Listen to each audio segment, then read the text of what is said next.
Good morning, friends. I have had, as I've said, a lot of inquiries about, because I live in North Carolina, about what is going on here in our state. I've had friends and family and followers on YouTube saying, "What's going on? Are you people okay?"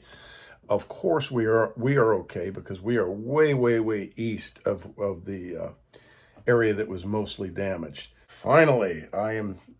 This is a video that I am so happy to make.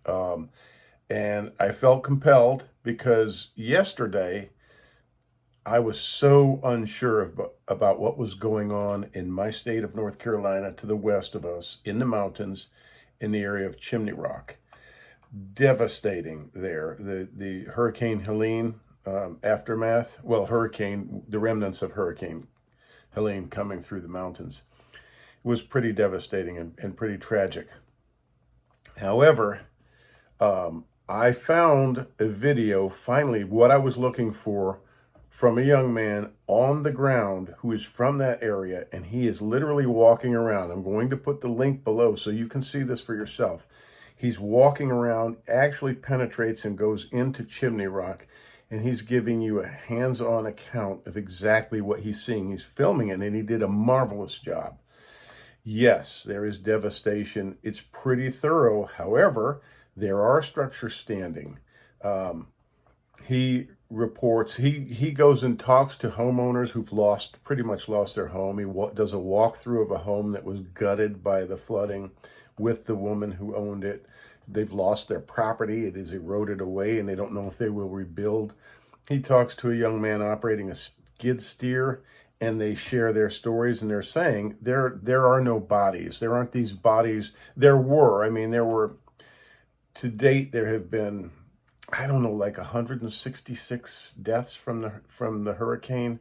Don't quote me. I'm maybe wrong, but he found a dead horse during his walk. He engaged with the police. They told him, "Hey, look, we don't want you walking around here because we're trying to rebuild roads and clean up debris."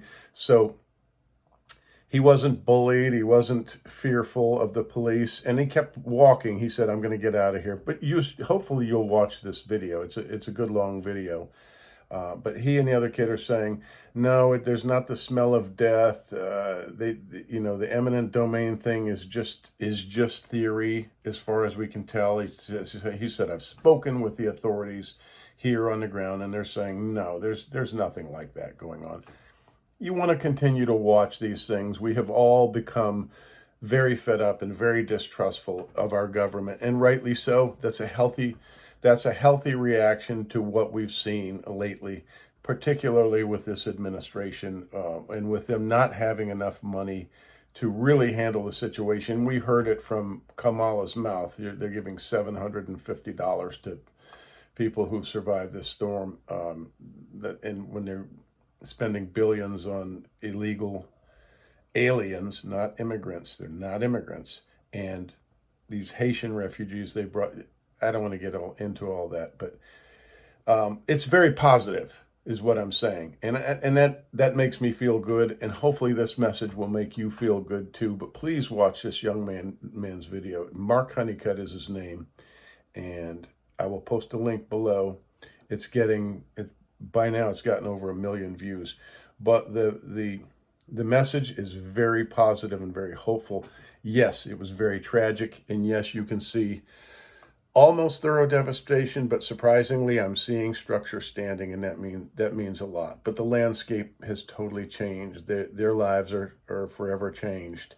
And as far as supplies and as far as people rushing up there, I would give this caveat: join forces with others. Don't.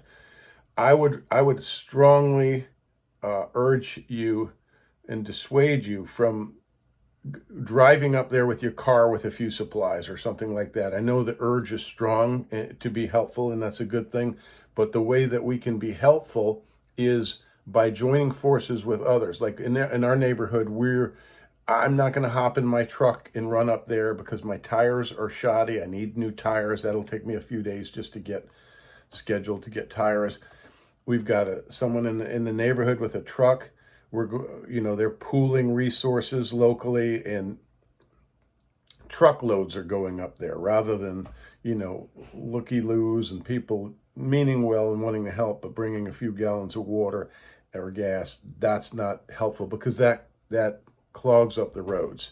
And there's a lot of traffic, and they're trying to restructure infrastructure there. And so as you, I'm sure you could imagine, it would be much more wise to be sending in truckloads of stuff rather than us driving up there individually.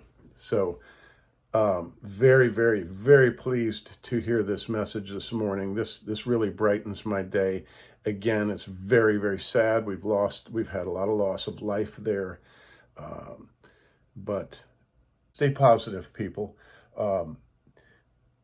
And thank you, I guess, to Governor DeSantis, who I've heard has done more than our own governor in North Carolina, sending in troops and supplies and things like that. So that's pretty awesome. But thanks for watching, everyone. Check out his video, link below. Have a great day. Talk soon.